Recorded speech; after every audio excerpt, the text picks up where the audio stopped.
The day Naomi Redmond rode into Harlan Creek, Texas, she did so with everything she owned packed into 2 saddlebags and a reputation for leaving before anyone could ask her to stay. It was the spring of 1878, and the land was dry and golden in the way only West Texas could manage, the kind of beautiful that looked almost cruel if you stared at it long enough. The town itself wasn't much to speak of: a general store, a livery stable, a saloon with a crooked sign, a church that needed paint, and a scattering of clapboard houses that seemed to lean into each other like tired people at the end of a long day. But there was a posting nailed to the board outside the general store, and that posting was what had brought Naomi 6 days and 400 miles across cracked earth and scrub brush. Help wanted. Lawson Ranch. Experience with horses preferred. Inquire within. She had experience with horses. She had experience with a great many things that people in small towns didn't necessarily expect a woman of 24 to know. She could stitch a wound, read a brand, set a broken post, and make bread that didn't crack a man's back teeth. What she couldn't do, or rather what she had decided long ago she would not do, was stay anywhere that didn't need her. That was the rule she had made for herself. The one that kept her moving. The general store owner, a round-faced man named Curtis Briggs, looked at her over his spectacles when she asked about the posting. He had the look of someone calculating something complicated. "Lawson's ranch is about 4 miles east," he said. "Can't miss it. Big red barn, old cottonwood out front. You sure you're looking for ranch work, Miss Redmond?" she said. "And yes, I'm sure."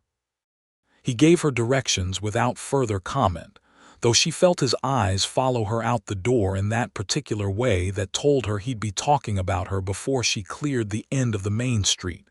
She didn't mind. She never did. The ride out to the Lawson Ranch took less than half an hour, and the cottonwood the store owner had described was unmistakable, enormous, and ancient, casting shade across a swept-dirt yard with the authority of something that had been there long before the house and intended to be there long after. The red barn stood behind it, freshly painted, which told Naomi that someone on this property cared about their work. Half-hearted people didn't repaint barns. She tied her horse at the fence post and looked around. There was a split-rail paddock to the right with 4 horses in it, and even from a distance she could see one of them was favoring its left foreleg. There were fence sections that needed mending along the south line. The kitchen garden beside the house had been started but not finished, the rows uneven, as though someone had begun the work and been called away by something more urgent. She was still taking stock of all this when the front door of the house opened and a man came out onto the porch. Isaiah Lawson was not what she had expected, though she would have been hard-pressed to say exactly what she had expected. He was tall, well over 6 feet, with broad shoulders that strained the seams of a work shirt that had been washed so many times it had faded from blue to the color of an early morning sky. He had dark hair that needed cutting, a jaw that was square and unshaved, and eyes that were an unusual shade of amber brown that caught the afternoon light in a way that made Naomi think, inexplicably, of warm honey. He looked like a man who hadn't slept properly in some time. He also looked like a man who was accustomed to solving problems on his own and had recently run out of problems he could solve that way. He was 28 years old, though she wouldn't learn that until later. He stopped at the edge of the porch and looked at her with an expression that was not unfriendly but was certainly cautious. "You lost?" he asked. "No," she said. "I'm answering your posting." "The one at Briggs' store." He was quiet for a moment. He looked at her horse, then at her saddlebags, then at her face. "I posted that 2 weeks ago," he said. "I was starting to figure nobody was coming." "Well," she said, "somebody came." Something moved behind his eyes, not quite a smile, but something adjacent to it. "I'm Isaiah Lawson," he said. "Naomi Redmond." He came down off the porch and crossed the yard toward her, and she noticed he walked with a slight hitch in his right side, the careful movement of someone nursing a rib or possibly something worse. She filed that away alongside the limping horse and the unfinished garden. "You have experience with horses." he asked, stopping a respectful distance away. Yes, I worked at a breeding operation outside San Antonio for 2 years. Before that, I was at a remount station near Fort Stockton. She paused. I also know that horse in your paddock has a problem with its left foreleg. He turned to look at the paddock, then back at her. What kind of problem? Could be a stone bruise, could be the beginning of a bow in the tendon. I'd need to put my hands on it to know. He studied her for another moment. Then he nodded slowly, like a man making a decision he wasn't entirely sure about. "Come on then," he said. They walked to the paddock together, and she let herself in through the gate and went straight to the horse in question, a bay gelding with a white blaze, speaking softly, running her hand down the animal's neck before she crouched and lifted the leg with practiced efficiency. She worked her fingers along the tendon, pressed careful points along the hoof wall, and the horse stood for her better than she'd expected. "Stone bruise," she said. "Deep one. He needs to be kept off it for a week, maybe 10 days. Pack it with a poultice at night." She set the leg down gently and stood. "You have a farrier come out regularly." "Had one," Isaiah said from outside the fence. "He moved on to Abilene 3 months ago." "You need one." "I know that." She looked around the property again. Up close, she could see more, the way the fence posts along the east side were beginning to lean, the water trough that was cracked along its seam, and losing maybe a quarter of what was put in it each day, the tack hanging in the barn doorway that needed oiling. This was a ranch that had been running on one person's effort for too long. That was clear to her the way the condition of a horse was always clear to her, the accumulated evidence of too much work and not enough hands.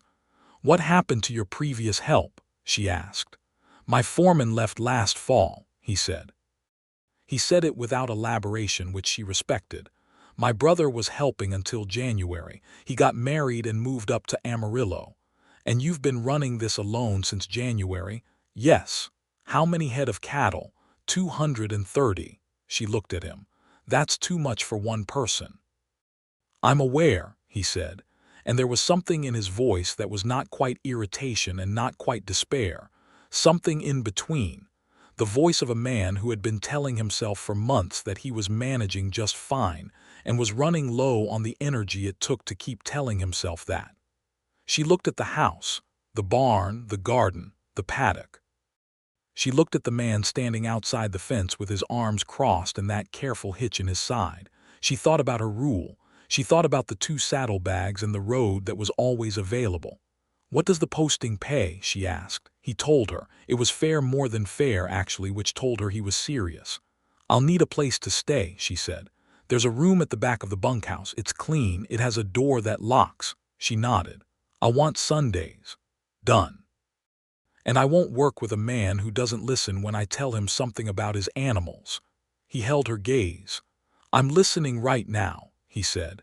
She held the gate open and latched it behind her. "Then we can try it," she said. He gave her a long, steady look.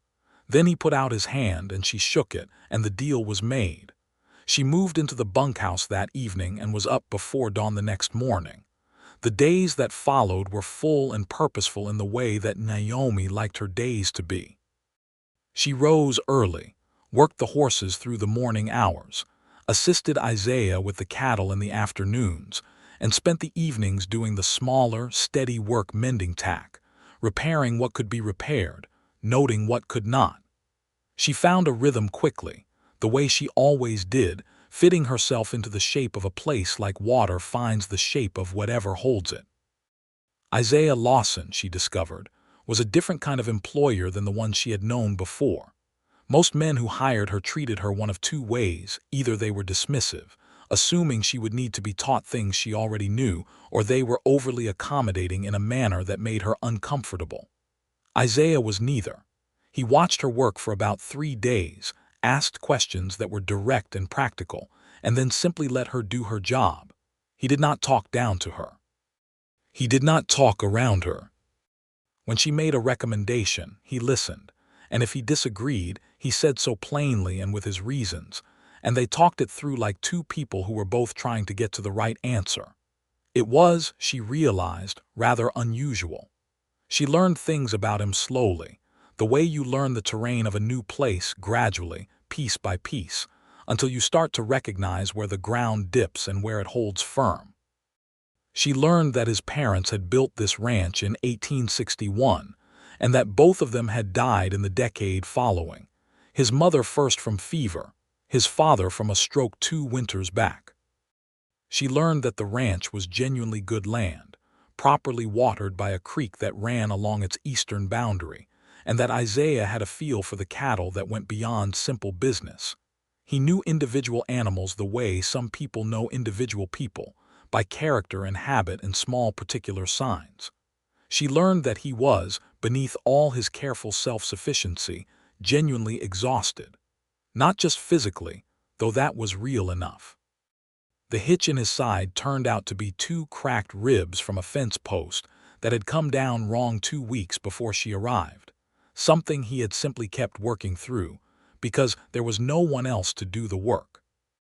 She noticed it because she noticed everything, and when she mixed a poultice for the bay gelding's hoof, she mixed a second one for his ribs without being asked, leaving it on the porch rail with a cloth. He didn't mention it at supper that evening, but the next morning he moved more freely, and he looked at her across the breakfast table with something in his expression that was neither his usual careful reserve nor the formal politeness of an employer. It was something warmer and more unguarded, and it lasted only a moment before he looked away. Naomi noted it and told herself it meant nothing. The weeks passed. May moved into June, and the heat came down on the Texas plains like something that had personal intentions. She went to church in town on Sundays, partly because it gave her something to do with her day off and partly because she liked to know a community, its divisions and its kindnesses, its gossip and its generosities. She met the people of Harlan Creek by degrees. The pastor, a thoughtful man named Reverend Cole. The schoolteacher, a young woman named Eliza Marsh, who had come from Kentucky 2 years before, and had the look of someone still deciding whether she would stay. The blacksmith, a large, quiet man named Arno Voss, who was the closest thing the town had to a doctor between proper medical visits. The Mendez family, who ran a small cattle operation 2 miles to the south and whose eldest son, Felipe, was 15 and horse-mad, and occasionally appeared at the Lawson fence just to watch the horses move. She liked Harlan Creek more than she had expected to.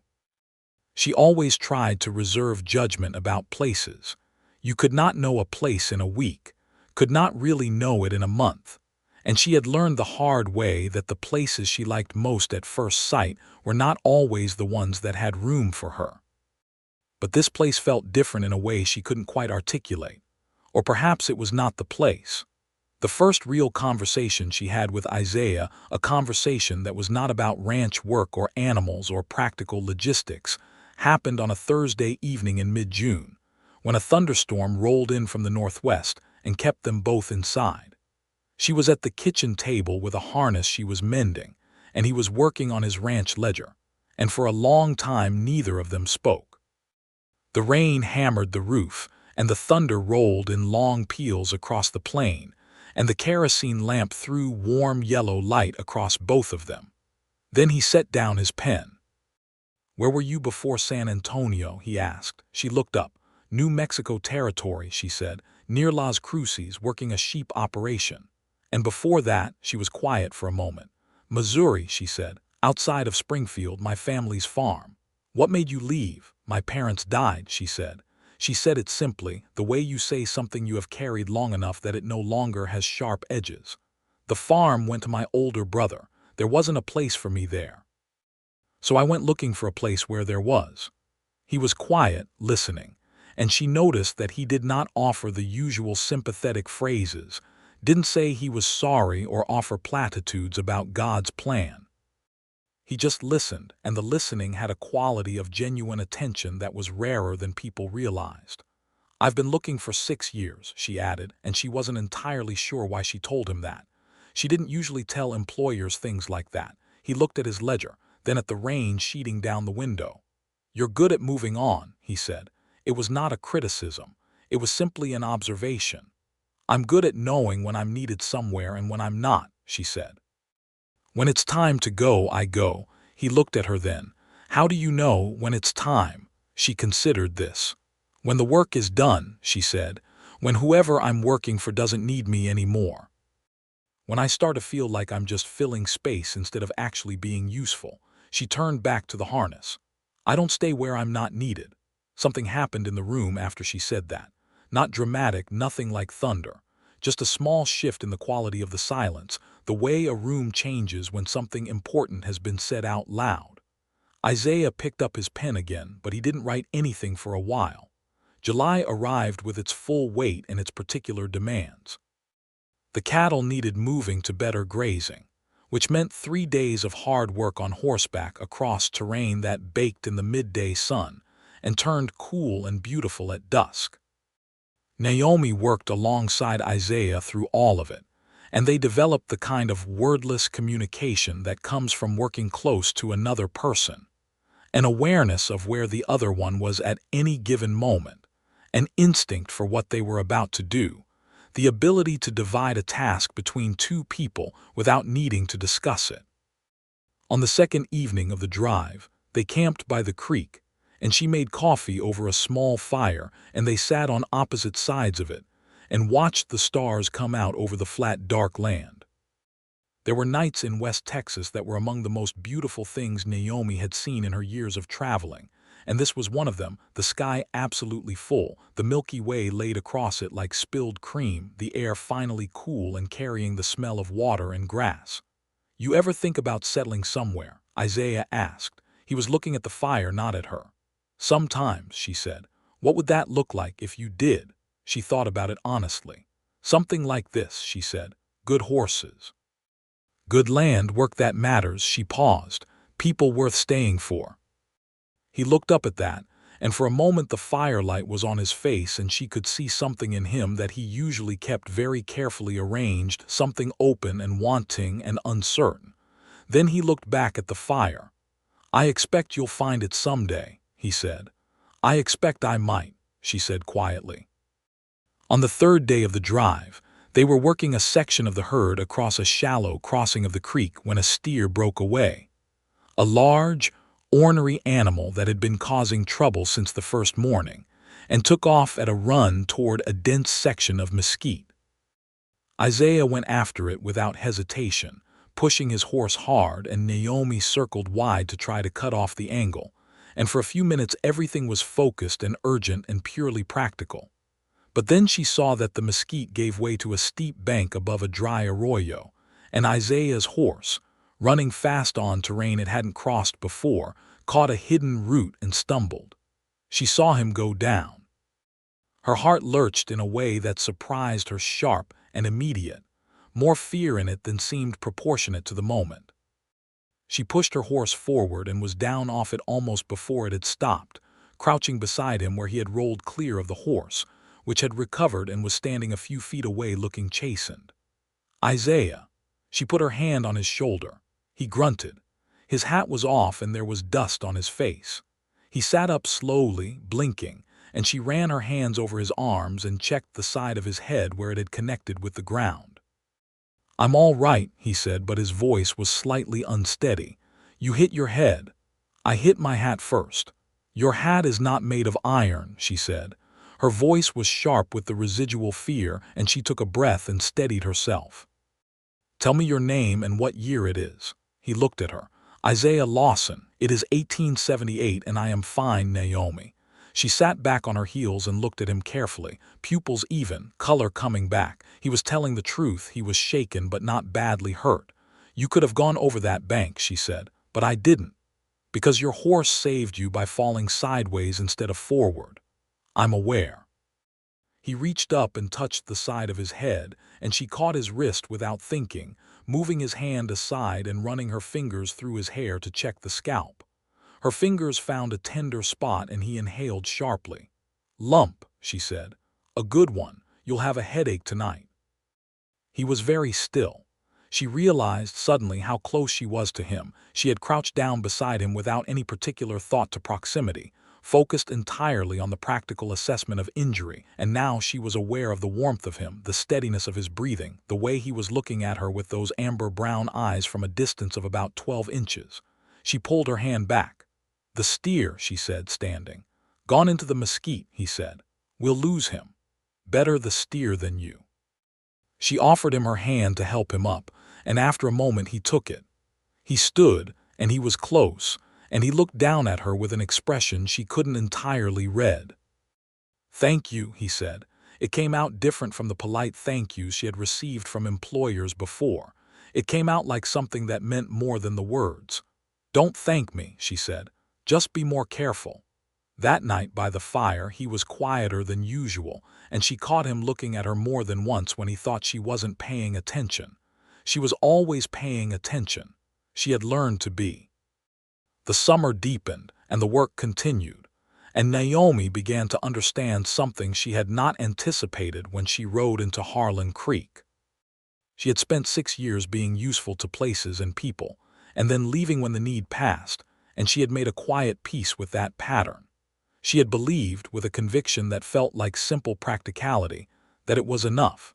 That doing good work and moving on was a kind of life that suited her, that required nothing more complicated than skill and willingness. But something was happening on the Lawson ranch that her practical conviction had not accounted for. She was not just useful here. She was, quietly and without fanfare, becoming part of the place. It showed in small things. The way she knew which gates stuck and which opened smooth. The way she knew that the bay gelding, whose name was Copper, she had learned, would always try to nip at the third feeding, but never the first or second.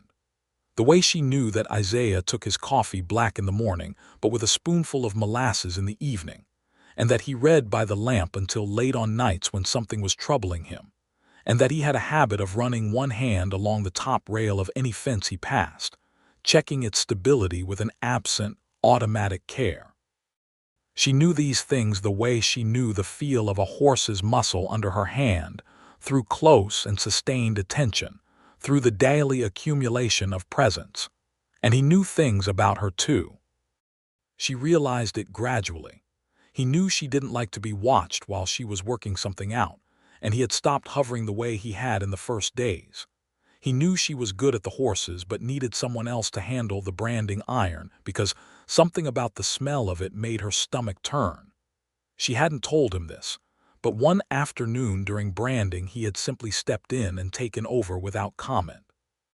He knew she was restless on the Sundays she couldn't ride because of rain, and he had started leaving books on the kitchen table on those days, things from the shelf in the parlor, a travel narrative, a collection of speeches, a natural history of the American Southwest. She didn't know whether he was doing it deliberately or whether he was simply the kind of person who paid attention. She suspected it was both. In early August, a man came to the ranch. He arrived on a gray horse in the late afternoon, and Naomi saw him from the paddock. A lean, angular man in a black coat with a hat pulled low, and something about the way he moved through the gate without knocking made the back of her neck prickle in the way it sometimes did when a horse was about to bolt a warning felt before it could be named. She watched him go to the house and knock, and Isaiah came out onto the porch, and she could not hear the conversation from the paddock, but she could see that Isaiah's posture changed, became very still and very careful, the stillness of someone managing himself in the presence of something that required management. After about 10 minutes the man in the black coat left. He did not look toward the paddock as he went, but Naomi had the feeling he knew she was there anyway. At supper that evening she waited. "Who was that man?" she finally asked. Isaiah set down his fork. He was quiet for a moment, the way he always was when he was deciding how much to say. "His name is Robert Chale," he said. "He represents a land company out of Fort Worth. They've been trying to buy up land in this county for the past year. He wants to buy your ranch. He wants me to sell the water rights to the creek," Isaiah said. "The ranch would follow. The Mendez family has already sold, so have 2 others." She understood the shape of this immediately. She had seen it before in different variations, the slow buying up of water rights in dry country, which was a way of controlling the land without always having to buy the land itself. A ranch without water access was a ranch that couldn't survive. What did you tell him? What I've told him the other 3 times he's come, Isaiah said. No, he'll come back. I know. What will you do? He picked up his fork again. Keep saying no, he said. This land was my parents'. I'm not selling it to a company that wants to parcel it and drain it. There was something in the way he said it, quiet and absolute, that she found herself respecting very deeply. She had met men who talked about their land with sentiment and then sold it when the price was right. Isaiah Lawson was not one of those men. The ranch was not simply a financial asset to him. It was a covenant, something he owed to the people who had built it and to the land itself. Is there anything I can do? She asked. He looked at her across the table. You're already doing it, he said. She thought about that for a long time after she went to bed that night. The trouble with Robert Chale came to a head in a way she had not anticipated, on a Tuesday morning in the 2nd week of August. She was alone at the ranch. Isaiah had ridden to town for supplies when 2 men came through the gate on horseback. They were not Chale himself, but they had the look of men who were employed by someone like him, the particular confidence of men who have been sent to do something and believe they will not face consequences for it. They asked her where Isaiah was. She told them she didn't know. They asked her to deliver a message, that the offer for the water rights would be withdrawn at the end of the month and replaced with something less pleasant.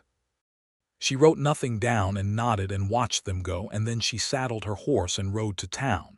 She found Isaiah at Briggs' store and told him, word for word, what had been said. He listened with that particular stillness, and she watched the muscle in his jaw move. Then he looked at her. You rode to tell me yourself, he said. Obviously. You didn't have to. You could have waited. I wasn't going to wait with something like that.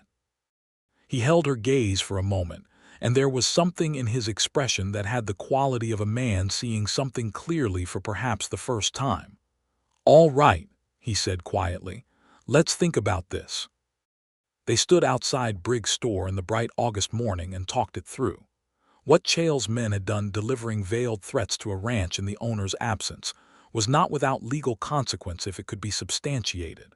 There was a marshal in the county seat, a man named Garrett Hayes, who had the reputation of being genuinely honest in a way that not all marshals were.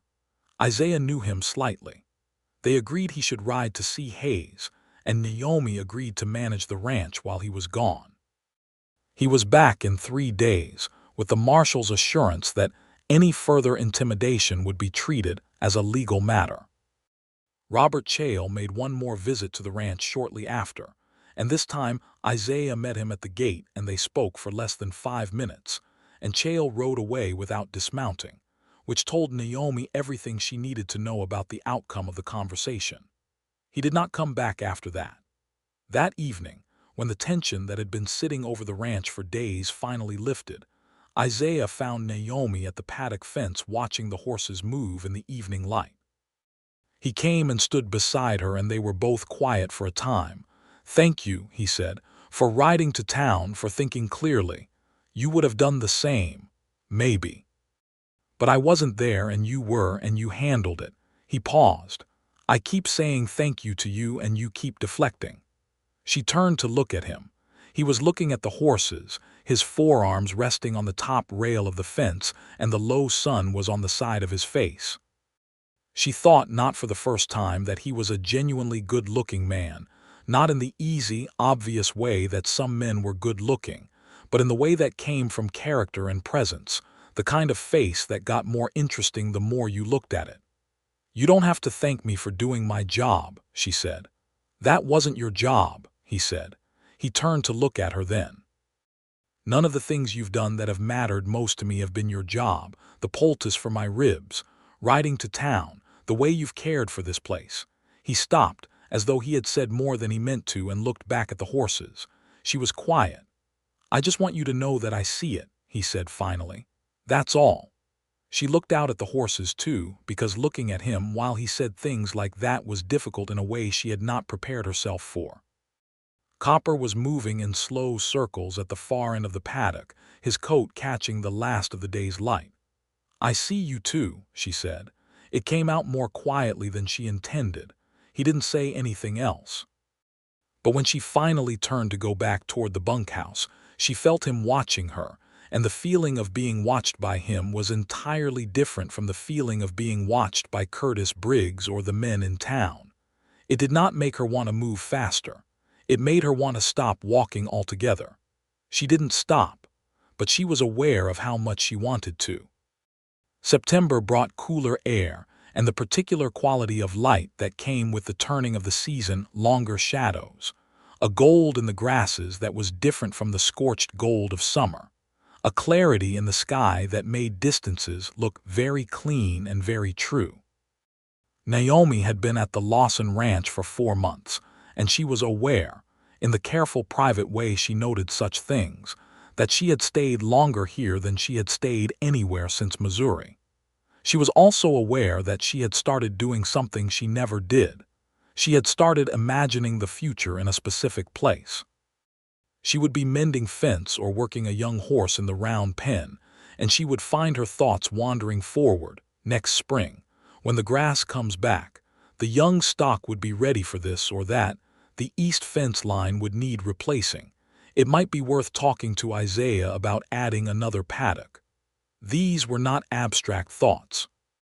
They were the thoughts of someone who intended to be somewhere.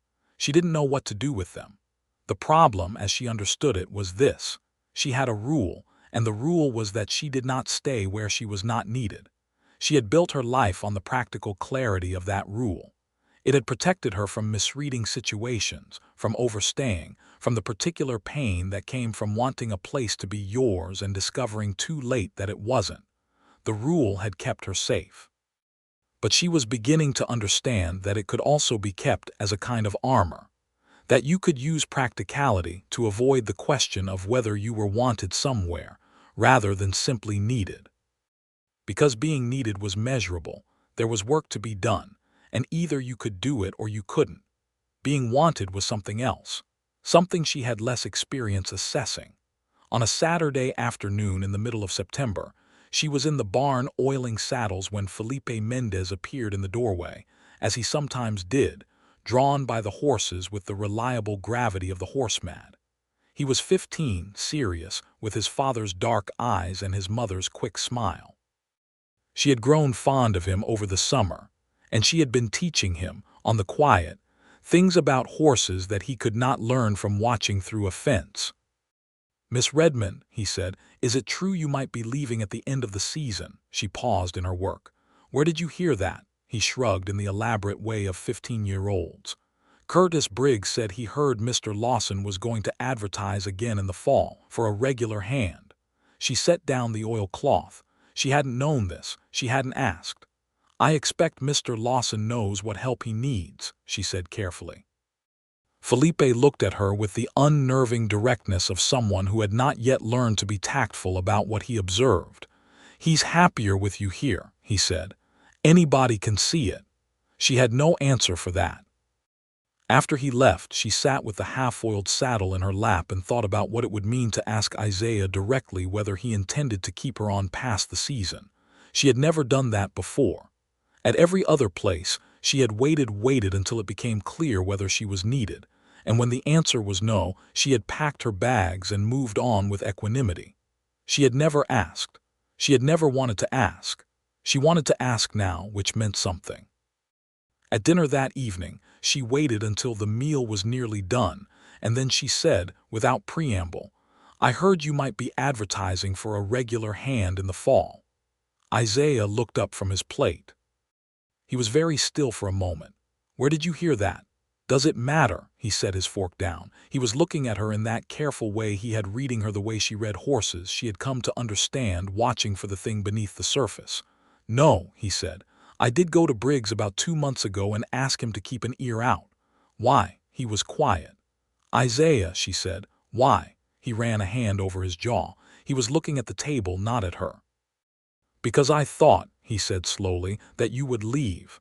At the end of the season, when the work settled down, you said yourself you move on when the need passes. The need hasn't passed. I know that, he said. But I thought maybe you would want to. He stopped. I didn't want to assume. She looked at him across the table. The lamplight was between them, and the evening was quiet except for the wind in the cottonwood outside. She thought about her rule. She thought about the 6 years of moving. She thought about what Felipe had said, and the way Isaiah had looked at her the evening after the trouble with Chael, and the books left on the table, and the morning he had taken the branding iron from her without being asked. "I don't stay where I'm not needed," she said. He looked up at her then, and something in his expression shifted tight, and she saw him prepare himself for something difficult. "But I also," she continued quietly, "don't stay if I'm only needed." He was very still. She took a breath. "What you posted at Briggs' store was for a ranch hand, someone to help with the horses and the cattle. That's what I came here to do, and it's what I've done." She paused. "But I think there's a difference between being needed for work and being wanted as a person. And I've never," she stopped, reorganized. "I've never stayed anywhere long enough to figure out if there was a difference, and I'm trying to figure that out now. About this place. About you." The silence after that was different from all the other silences they had shared. It had weight and texture and something trembling in it. Isaiah reached across the table and set his hand, very carefully, on top of hers. She looked at his hand, then at his face. "I need you to help with the cattle and the horses," he said, and his voice was low and deliberate, like a man choosing each word with full intention. "I need someone who knows when a horse is favoring a leg before I've noticed it myself. I need someone who rides like the ground itself is part of the plan. I need someone who can think clear in a difficult moment when I'm not there." He paused, and his hand was warm over hers, and she could feel her own pulse. "I need someone who leaves a poultice on the porch rail when I haven't admitted I'm hurt." Another pause. "I need someone who will sit across from me in a thunderstorm and tell me the truth about themselves." She had stopped breathing somewhere in the middle of that. "I need someone," he said, "who makes me want to do the work better because they're here to see it." He looked at her with everything in his face that he usually kept arranged and careful, all of it open, all of it present. "I need you, Naomi. Not just for the ranch, for all of it, for whatever comes next." He swallowed. Is that enough of a reason to stay?" She was quiet for a long time, not because she didn't know her answer. She had known her answer somewhere around the middle of his second sentence, when her chest had done something complicated and warm. She was quiet because she was feeling, for the first time in a very long time, the particular weight of being wanted in a way that was specific and true, and she needed a moment to understand that she did not have to run from it. "Yes," she said. "That's enough." His thumb moved over her knuckles once, and he exhaled, and the sound of it was like a man setting down something he had been carrying for a long time. They did not rush what came after.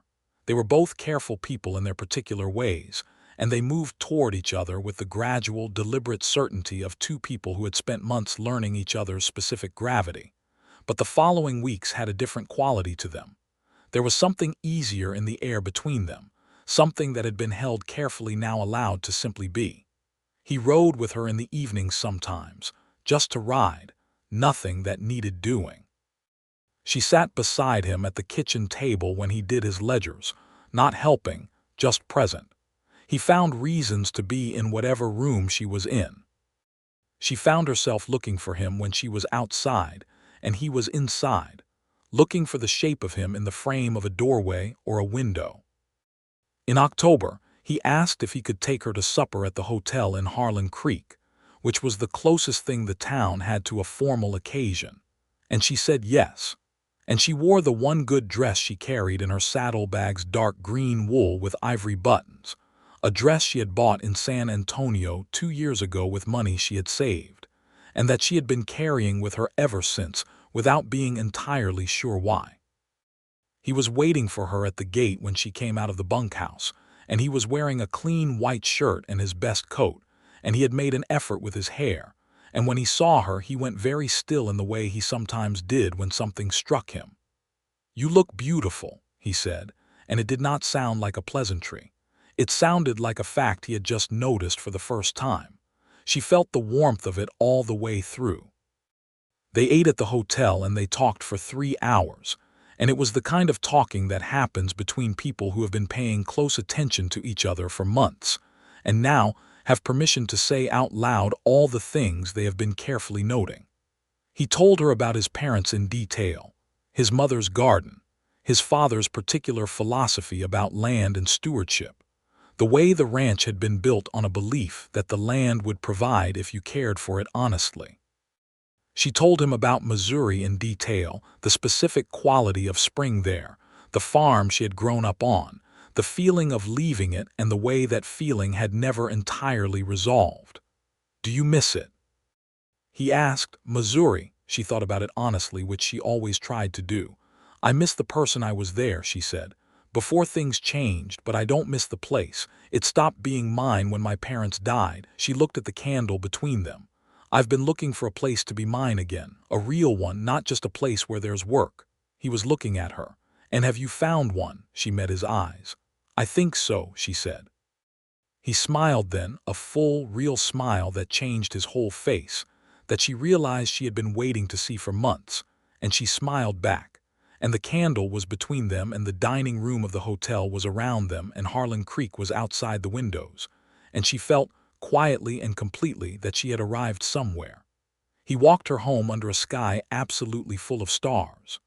They walked slowly, their horses tied at the fence and not yet retrieved, neither of them in any hurry.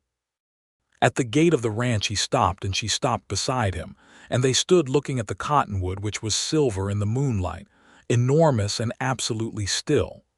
"Naomi," he said. She turned to him. He cupped her face in his hands, and she let him, and when he kissed her it was soft and certain and entirely right, and she put her hands against his chest and felt his heart, which was beating fast.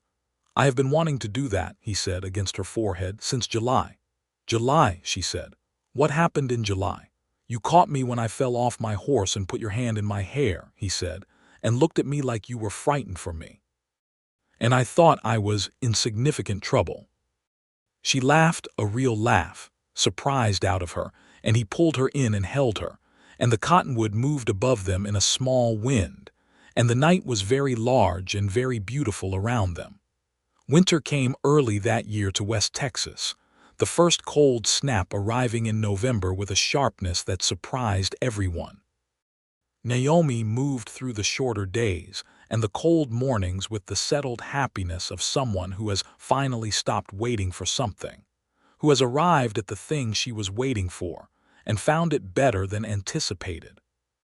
The ranch in winter had a different rhythm than it had in summer, slower in some ways, more internally focused.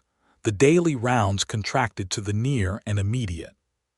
She and Isaiah spent more time inside, and she learned the deeper geography of him, his sense of humor, which was dry and arrived when she wasn't expecting it, his habit of thinking out loud, his capacity for stillness, the way he read with total absorption, the world going away around him, the way he could be sharp when he was tired and gentle when he was rested. The particular sound of his laugh, which was low and came from deep in his chest, and was, she had decided, one of the best sounds she had ever heard. In December, his brother came to visit. James Lawson was 5 years younger than Isaiah, 23, newly married to a vivid, cheerful woman named Clara, and he had his brother's height and amber eyes, but all of the careful reserve replaced with an easy, open warmth that was immediately charming.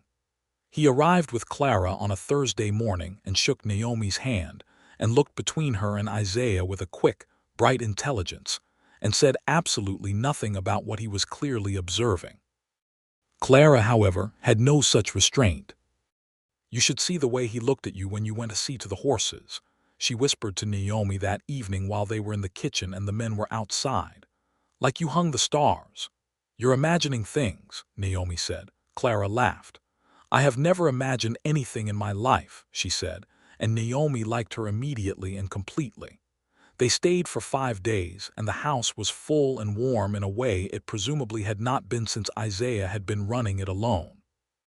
James and Isaiah talked with the easy, layered fluency of brothers who are genuinely friends, and Naomi watched them and felt something tender and particular. The sight of Isaiah's whole face, relaxed and lit by the presence of family, the slight softening that happened to him when he was fully at ease. On the last evening before James and Clara left, the four of them sat around the fireplace after supper, and Clara was telling a story about a disastrous pie she had made in the first week of her marriage, and Isaiah was laughing in that low, rolling way he had, and James caught Naomi's eye across the room and gave her a small, private nod. The nod of someone saying thank you for this, for making my brother happy, for being here. She nodded back and they understood each other. After James and Clara had gone to bed, Isaiah and Naomi sat by the dying fire. I haven't seen him that easy in years, Isaiah said. He was looking at the coals. He was good, he's happy. Yes, she said.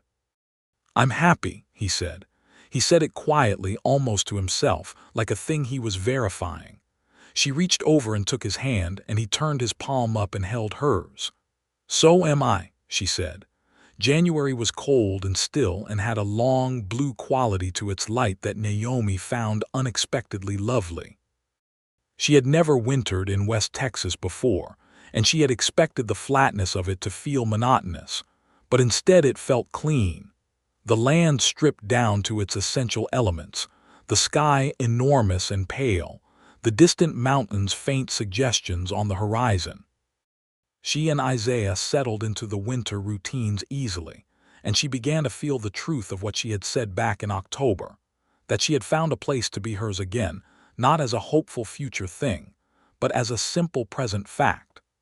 On a Sunday in late January after church, she was sitting at the kitchen table with a cup of coffee and a letter she was composing to her brother in Missouri, the first letter she had written him in over 2 years. She had not been in regular contact with Nathan Redmond, partly because the terms under which she had left the farm had been complicated, and partly because she had not, until recently, had anything to tell him that she wanted to put into words. Isaiah came in from the cold and poured himself coffee and looked over her shoulder at the half-written letter with the comfortable familiarity of someone who has long since stopped treating another person as a guest. Writing to family, he asked. My brother. He poured his coffee and came to sit across from her. You've mentioned him, but not much. There isn't much to say about him, she said. He's a decent man. We simply parted on difficult terms. He needed the farm and I couldn't stay. She paused. But I'm writing because I think he should know I'm all right, where I am, that I've found something good. Isaiah looked at her coffee cup, then at her face. He was doing the thing he did where he was working up to saying something that required thought. She waited. Naomi, he said. Isaiah, she said. He almost smiled. Then he set his coffee cup down and reached across the table and took both her hands in both of his, which was a different thing from the familiar hand-holding they had settled into, more deliberate, more formal in its way. I want to ask you something, he said. She looked at his face. It was very serious and very open, and she could see him in it entirely. I want to ask you to stay, he said, not as a hand, not through another season, permanently. He held her gaze. I want to ask you to marry me. The kitchen was very quiet. Outside the window, the cottonwood stood bare and silver against the pale January sky. She thought, briefly and involuntarily, about the girl she had been at 18, loading her belongings into a bag the week after her mother's funeral, standing in the farmyard in Missouri, and trying to understand that the place she had loved her whole life had become a place she could not stay. She thought about the 6 years after, the useful wandering, the work that was real but always temporary. She thought about arriving in Harlan Creek in the spring with 2 saddlebags and a rule about staying. She thought about all of it, and then she let it settle, and she looked at the man sitting across from her with his hands around hers, this serious, good, steady man who had learned her without being asked to, who had needed her and wanted her and said so plainly, and she felt the answer in her chest, certain and warm and completely clear. Yes, she said, I'll marry you. He exhaled, and his hands tightened briefly on hers, and then he stood and came around the table and put his arms around her, and she turned her face up, and he kissed her properly, warmly, with the full relief of a man who was not sure until this moment that the thing he most wanted was possible. "I'll write to Nathan," she said against his shoulder, "and tell him I'm getting married." "Will he come?" Isaiah asked. "I don't know," she said honestly, "but I'll give him the chance." They were married in March of 1879 in the church in Harlan Creek with Reverend Cole presiding, and the cottonwood was just beginning to bud when they rode home as husband and wife.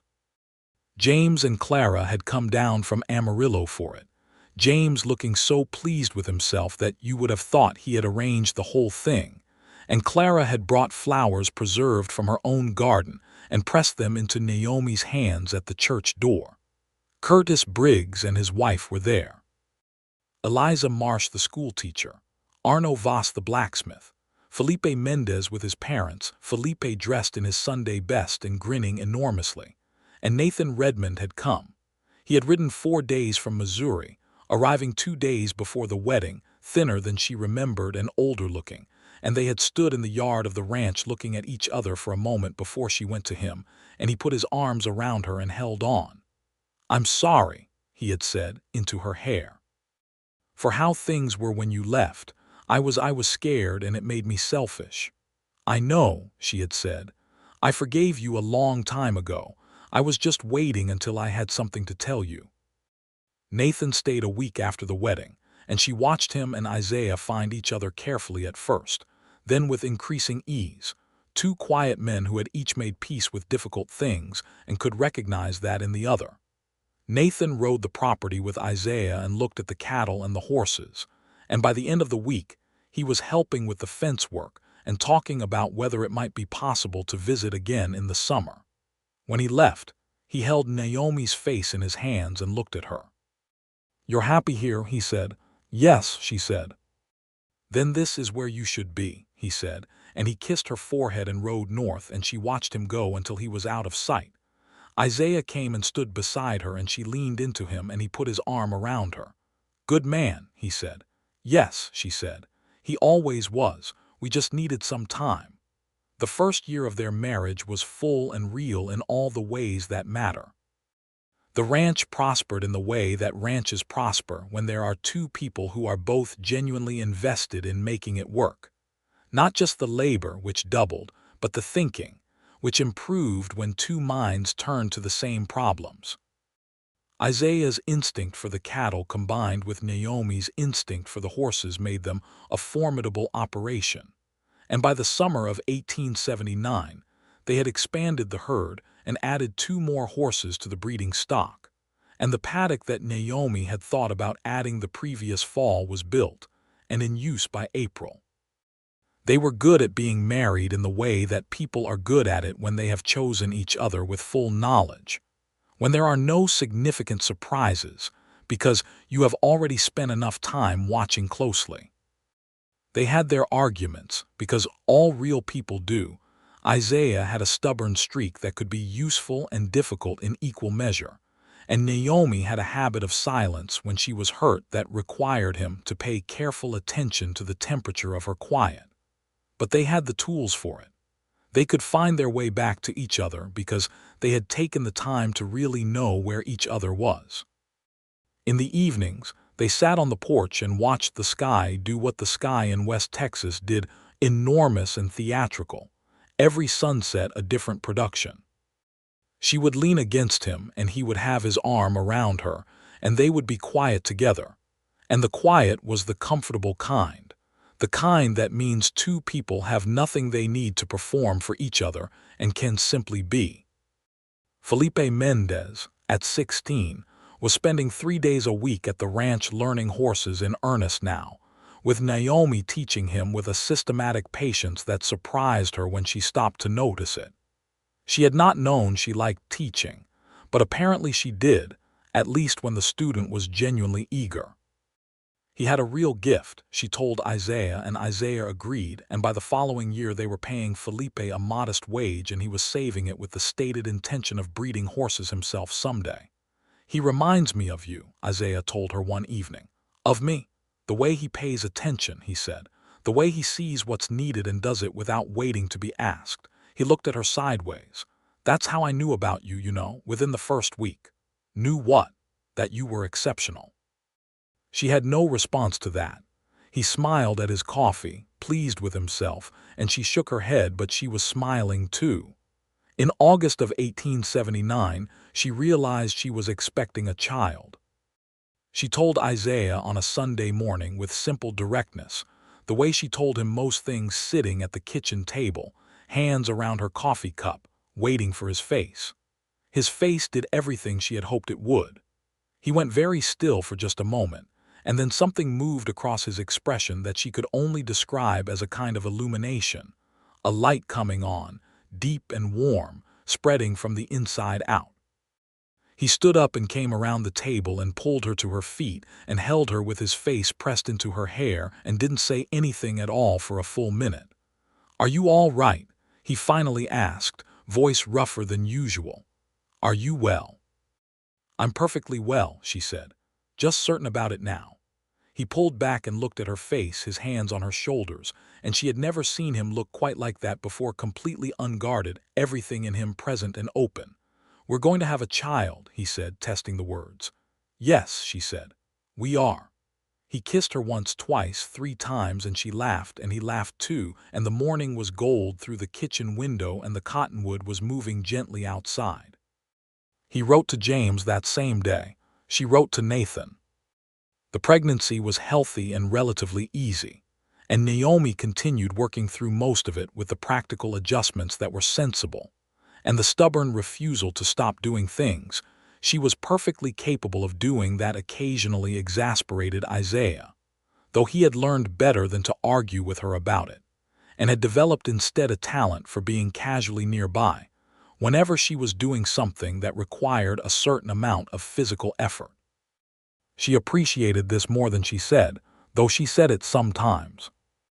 Arno Voss, who had delivered more babies in Harlan Creek than the county doctor had seen in total, came to check on her twice in the fall and once in the winter, and pronounced everything entirely in order, and she liked him better for the matter-of-fact competence with which he did it. Their son was born on a cold night in late March of 1880, with Arno present and Clara Lawson, who had ridden down from Amarillo 3 weeks early specifically to be there, and who turned out to be the most calmly effective person in the room. He was large and loud and entirely healthy, and when Isaiah held him for the first time standing by the bed where Naomi lay, exhausted and clear-eyed, watching her husband hold their child, she saw on his face the same illumination she had seen in August, but deeper now, more layered, amended by the reality of the actual small person in his arms. "Hello," Isaiah said to the baby in a low, careful voice. "I'm your father." Naomi pressed her lips together and felt the tears come, which she allowed, because some things deserved them. They named him William James Lawson, William for Isaiah's father, James for his brother, who arrived 3 days later, and held his nephew with a reverence that made Clara cry and made Isaiah put his arm around his brother and keep it there for a long time. William James Lawson was, from his first days, a person of considerable personality. He had Isaiah's amber eyes and Naomi's steady, watchful quality, and he combined them in a way that was entirely his own. He was loud when he wanted something and absolutely content when he was satisfied, which Naomi found to be a refreshing quality in a person. He took to being outdoors very early, and by the time he was toddling, he was following his father around the yard with an expression of profound seriousness, and his hands tucked behind his back in perfect imitation of Isaiah thinking. She watched them together and felt something that she had not known was a specific feeling, until she felt it, the particular happiness of seeing two people you love each other. The ranch continued to grow. In 1881, they added a second breeding stallion, and Felipe Mendez, by then 17 and working full-time, was largely managing the horse operation while Naomi oversaw it. She had found, to her quiet satisfaction, that running a breeding operation was exactly the kind of work that made full use of everything she knew. Not just the physical skill with horses, but the longer vision, the planning, the reading of bloodlines and temperaments, the understanding of what a foal could become given proper handling. Isaiah watched her make the horse breeding genuinely profitable and regarded her with an admiration he expressed both directly and indirectly. Directly in the evenings when he told her plainly that she had built something extraordinary, and indirectly in the way he deferred to her completely on anything relating to the horses, with a conviction that was not performance but genuine trust. In the fall of 1881, Eliza Marsh, the schoolteacher, left Harlan Creek to go back to Kentucky, and the school sat empty for 3 months while the town tried to arrange a replacement. Naomi organized a petition signed by every family in the county, wrote twice to the county seat, and spent 2 Sunday afternoons at the church explaining to the community why this mattered enough to fund properly. The county sent a new teacher by spring, a young man from Ohio named Thomas Reed, who was thoroughly intimidated by Naomi for about a week before he understood that she was entirely on his side, and after that, they got along very well. William James started school the year he turned 6, walking the distance into town with Felipe, who had made a habit of passing the ranch gate on his way to work, and who treated the boy with the particular combination of authority and affection that older boys reserve for children they have decided to take responsibility for. On an evening in late summer of 1882, Naomi sat on the porch with Isaiah, and the warmth of the day still in the boards under her feet and William James asleep inside, and the sky was doing the thing it did in summer, turning violet and pink and a deep, burning orange above the flat horizon, and she thought, clearly and without sentimentality, about who she had been when she rode into Harlan Creek 4 years before, a woman with 2 saddlebags and a rule about leaving. She looked at her hands, which were summer brown and capable, and which wore a plain gold ring that she never removed. She looked at the cottonwood, which was in full leaf and moving gently in the evening air. She looked at the red barn and the paddock where the horses moved in the last light, and she thought about the bay gelding called Copper, who was now 8 years old and completely sound, and occasionally let William James ride him on a lead with an expression of magnificent patience. "What are you thinking about?"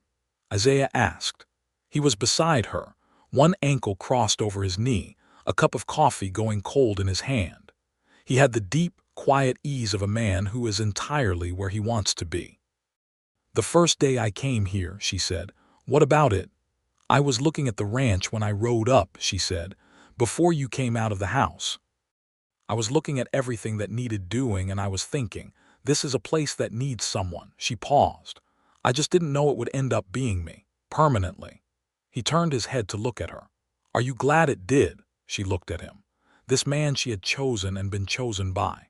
This man who had listened to her tell him she didn't stay where she wasn't needed and had proceeded to list everything with such deliberate honesty until she had gone quiet with the sheer weight of being wanted.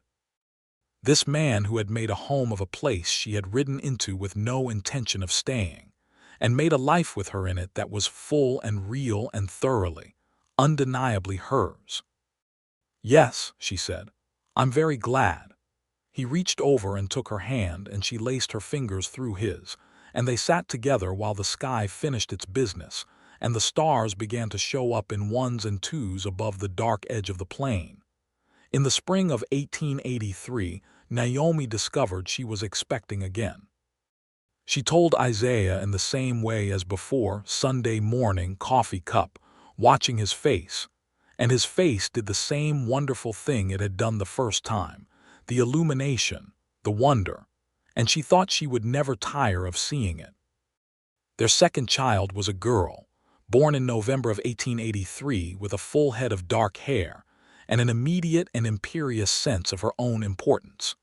They named her Ruth Clara, Ruth for Naomi's mother, Clara for the woman who had been in the room at both births and who, when she heard the name, cried so completely that James had to pat her on the back in measured rhythms until she regained herself. William James, now 3, regarded his sister with the philosophical acceptance of a child who has been carefully prepared and received one more piece of information about the world. He informed Isaiah with gravity that her crying was very loud. Isaiah agreed that it was. William James concluded that she would probably improve. She did, eventually, though she remained a person who made her opinions known. Nathan Redmond came to visit twice in those years, once in the summer of 1882, when he met William James and spent a week looking at the property with the eyes of a farmer who recognized good land management when he saw it, and once at Christmas of 1884, when he held Ruth Clara and looked at Naomi across the room with an expression she recognized, as the one a person has when they understand that everything came out right. "You built something here," he said to her privately. "We built something," she said. "You," he said firmly. "You came here and you stayed. That was you." She looked at her brother, who was good-looking when he wasn't worried, which he now rarely seemed to be. He had married in 1882, a practical and cheerful woman named Sarah who sent regular letters and had already produced one son, a fact Nathan reported with the satisfaction of a man who has recently understood that life has turned out considerably better than he feared. "I had help," she said. "The best kind," he said. Felipe Mendez turned 20 in 1885 and had, by then, saved enough money for the deposit on a small piece of land 2 miles east of the Lawson Ranch. Isaiah co-signed the loan from a banker in Abilene, which Felipe had not asked him to do, and spent a week trying to refuse before Isaiah explained, with patience, that some things were not charity but investment, and that Naomi had told him in complete seriousness that Felipe was going to be the best horse breeder in West Texas within a decade, and that he had learned long ago to trust Naomi's assessments. Felipe shook his hand with both of his own and was unable to speak for a moment. "Just raise good horses," Isaiah said. "That's the thanks." He did. He raised very good horses. By the winter of 1885, Harlan Creek had grown, not large, still a small town, but with a new doctor's office and a second hotel and a hardware store that had opened beside the general store, and the school had been expanded. The Lawson Ranch was a known operation in the county, the horse breeding program specifically well regarded, with buyers coming from as far as Fort Worth and San Antonio. Naomi managed the business side of the horses with the kind of meticulous clarity that had made even skeptical buyers into loyal customers, and she was known in the county, which was not always easy for a woman in this time and place, with a respect that she had built transaction by transaction, on the simple foundation of knowing what she was talking about and proving it consistently.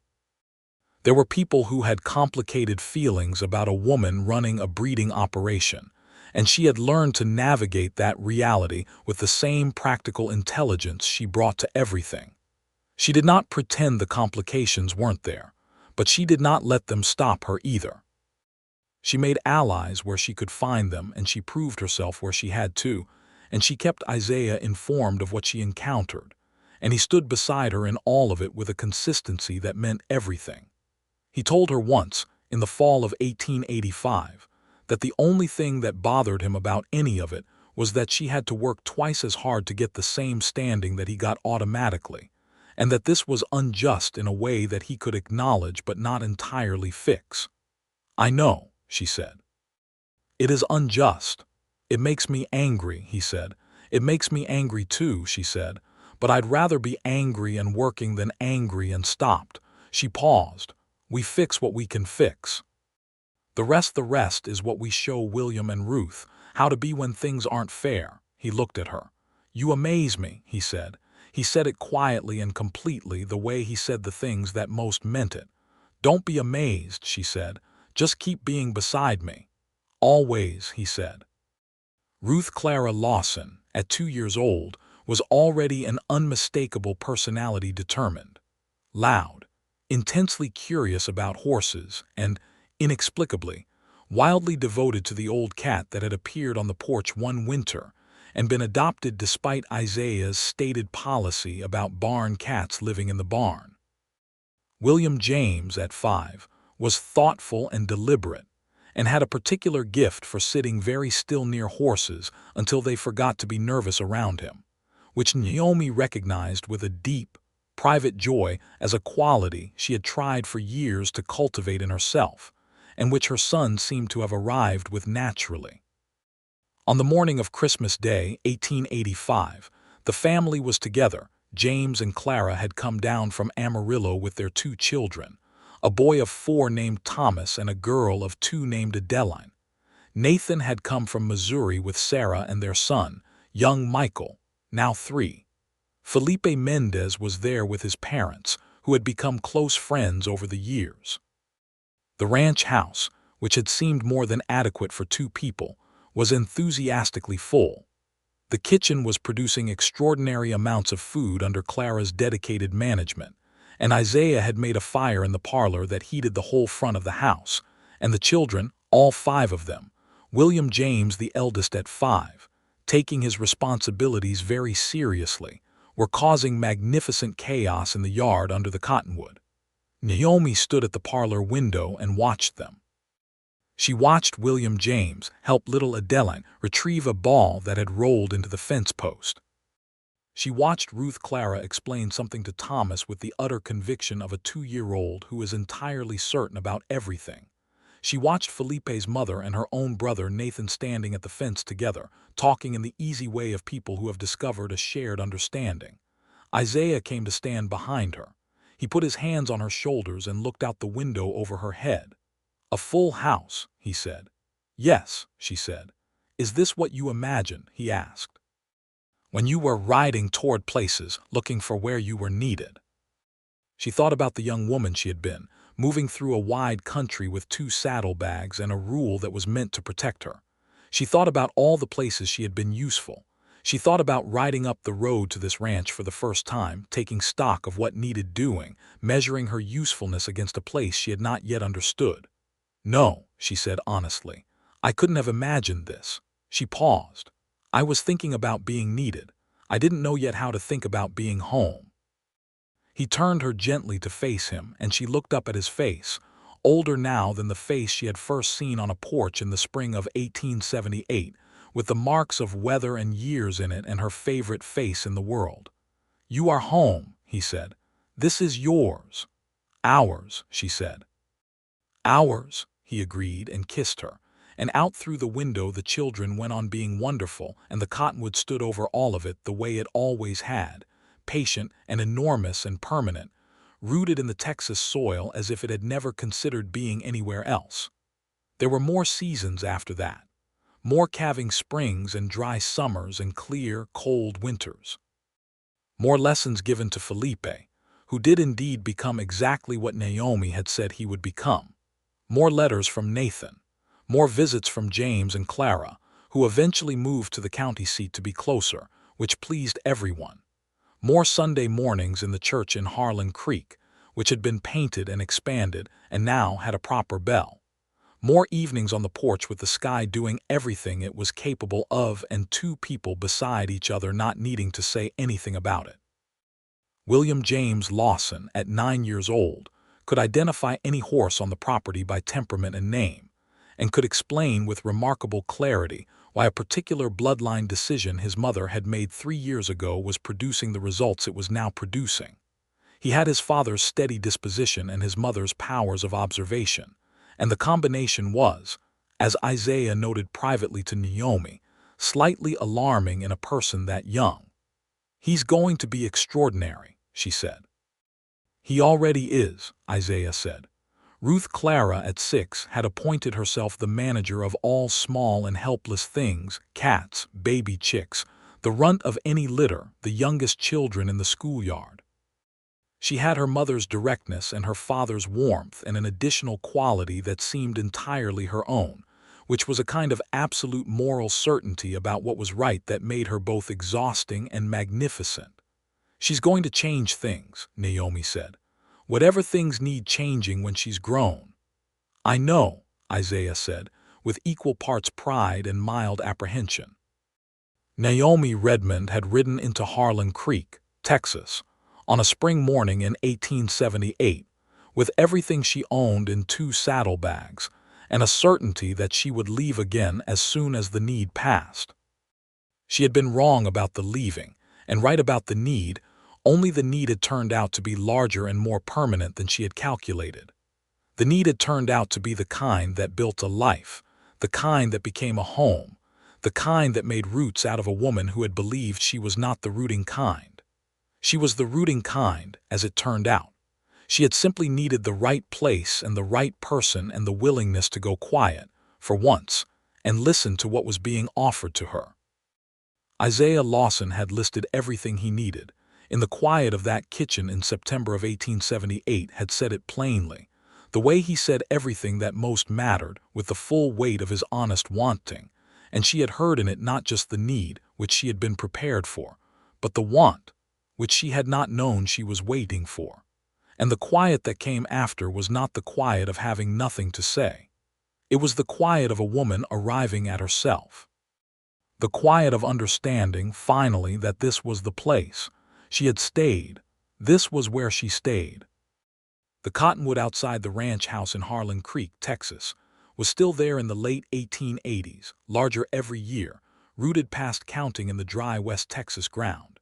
And in the evenings, a man and a woman sat on the porch beneath it and watched their children grow and watched their land prosper and watched the sky do what it had always done, impersonal and magnificent, over the long and particular story of everything they had built together. The horses were strong. The cattle were healthy. The fence lines were sound. The house was full. She did not have a rule anymore about staying and not staying. She had replaced it with something better, a knowledge. A clear and settled knowledge of where she belonged and why and with whom. Isaiah reached for her hand in the evening dark, and she gave it to him, and the stars came out above the plain, and the cottonwood moved gently in the good, warm air, and Naomi Redmond Lawson was, without qualification or reservation, entirely home.